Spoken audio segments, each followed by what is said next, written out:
Hi guys, and welcome back to another dot race video, and today we're going to be playing MotoGP 21. It's time for Assen, and it's time for a very wet and damp free practice session.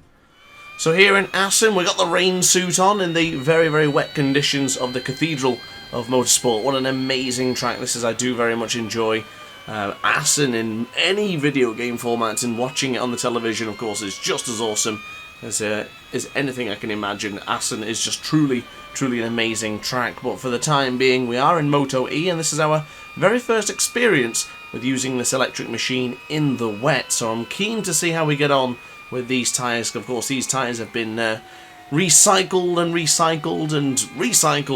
to get these tyres, so of course the eco-friendly entire design is getting pushed to the max here in these treacherous conditions in the Dutch circuit. But onto the right hand side we'll go for this very difficult right-hander for the Wienschlang. Very difficult to make an overtaking manoeuvre in MotoGP 21. It used to be one of my favourite overtaking manoeuvres back on MotoGP 20 and even before, but unfortunately going into that corner in MotoGP 21 I can't seem to get a good solid overtake. Tends to go in there a little bit too hot and you're touching the rider, and for some reason the rider will not just let you go. It will not leave you be to any avail if you go into that corner and to an overtake. So unfortunately we do actually have a Kubu ahead of us there. We're going to get a little bit close to him, actually touching his rear wheel as I'm trying to get up on the inside. I'm on a much quicker lap, so please move out of the way, Kubu. We really don't need him to be holding us up there going into the right hand side. We're now into turn 12. We've got 13 as well in a moment's time. Another right-hander that's just very brief as we get on the left-hand side for the 14th corner.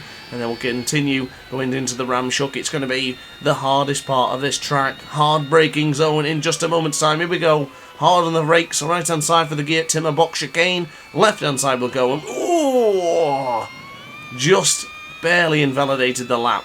Now, of course, in MotoE, it doesn't really matter where you finish in the free practice session. It's more about just getting used to the bike and getting the feeling and setup right, ready for the Grand Prix. And now, of course, for us, the Grand Prix will be tonight at 8 PM. So if you are looking forward to that, make sure you hit that subscribe button so you don't miss any dot race upload. And of course, you can also hit the notification bell as well, and that will alert you to every single dot race upload on your mobile device or whatever you tend to be using. But on the left hand side we'll go for Strubben, one of my favourite overtaking parts, as someone has hit the gravel there. Didn't quite see which bike it was. I thought it was Zacconi for a second, but I'm not entirely sure.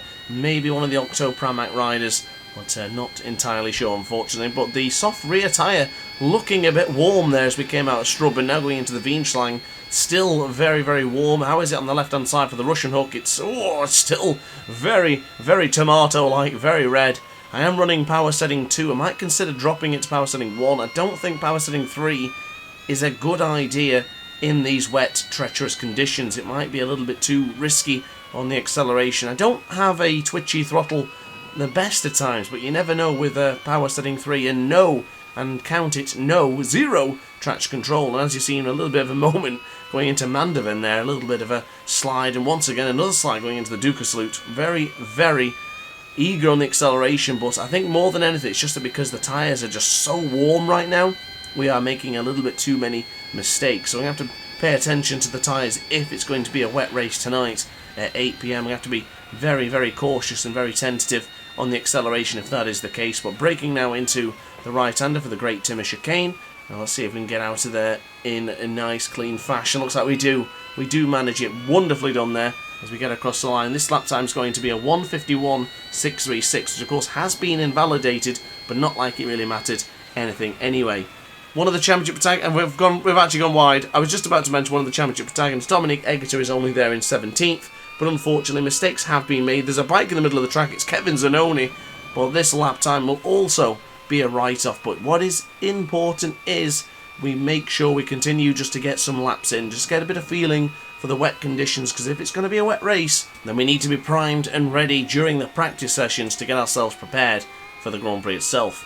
Now coming out of the left-hander there of Strubben, the tyres have gone extremely red. We're trying power setting 3 just to give us an understanding and an idea.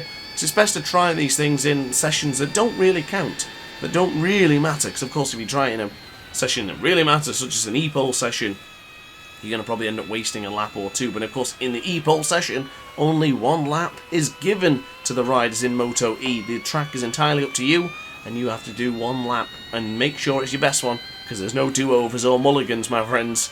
But on the left-hand side, we'll go for De Bolt, and running it a little bit deep. They're probably going to invalidate the lap. Oh, okay. The lap wasn't invalidated. Not like it would make really much of a difference, because I'm 2.5 seconds down on the Alessandro Zacconi's lap time right now, I think it is. It's 1:49.623 for the man who was roughly leading the World Championship last season in the real sport, of course, which has just recently ended. Jordi Torres being the winner, of course, if you didn't know that. 2.5 seconds still down as we go into the hog hide, and then for the turn 14. The super brave Ramshut corner, of course, of 15. And then we'll only have the Great Timor chicane to tackle with Mikel Pons and, can't see it, I think it's Mantovani, who is in the right way right now. We're going to go to the left-hand side for 70. Ooh, a bit of a slide there, but across the line we will go in a moment's time. And is this going to be enough for the top 10? 9th position, not too bad. So now it's time for the E-pole. It is dry. Yes, don't let the wetsuit fool you. For some strange reason, Grant has decided to keep it on. Maybe it dried just before the E-pole session, I'm not sure, but the track looks extremely dry to be wearing a wetsuit. But onto the right-hand side, we'll go for the Osserbrocken, and then to turn 4 in a moment's time. We'll have turn 5 in a minute. My favourite corner of Assen, pretty much, going into Strub, and I always get a good couple of overtakes in there per race. But medium front, medium rear, power setting 3 enables. You better believe this is the E-pole combination of a past couple of Grand Prix, so we're going to see if we can get the job done here today. Could this be our 3rd E-pole in succession? If it is, then hold your hats, because this could be the lap to get the job done. Did I invalidate the lap then? I'm not sure, actually. It looked like I was a little bit too tight to the green there, in my opinion. Perhaps not, though, because the game has let me continue. So we'll just keep on pushing for now as we get on the left-hand side for the De Bolt for turn 9. Nice and tight to the apex there. Oh, if I wasn't so eager on the acceleration there, that would have been a wonderful combination of corner and exit. But unfortunately, I got a little bit eager on that right wrist. The right index finger pushing down for the right trigger, or R2, on the PlayStation 4 controllers. We're now going the right-hand side for turn 12. We'll continue to push as fast as we can. The Lenovo teams are going to be waiting to take the time. As we get on the left-hand side, the Tissot stopwatches are ready as well. Left-hand side for Ramshuk, only 2 more corners depending on how you class the chicane. Hard braking, we go into the Geert Timmer chicane. Left-hand side, make sure we don't invalidate it. Brilliant exit here. Is this going to be enough for E-pole? I have no idea. Let's find out, can we? Yes. E-pole once again for Matt Grant. Jordi Torres 2nd, Domi Egerter 3rd on the grid. But guys, on the note, I hope you enjoyed the video. If you did, like, comment and subscribe, and I'll see you tonight at 8 PM for the Grand Prix. Thanks for watching, guys, and ciao for now. Oh hi, didn't quite see you there. Good to see you're still here. If this video didn't quite sate your appetite, then why not watch some more Dot Trace content by clicking the video shown on screen now. Furthermore, if you would like to follow me on social media, you can do so now with the links down in the description. Consider subscribing so you don't miss a single Dr. Ace video.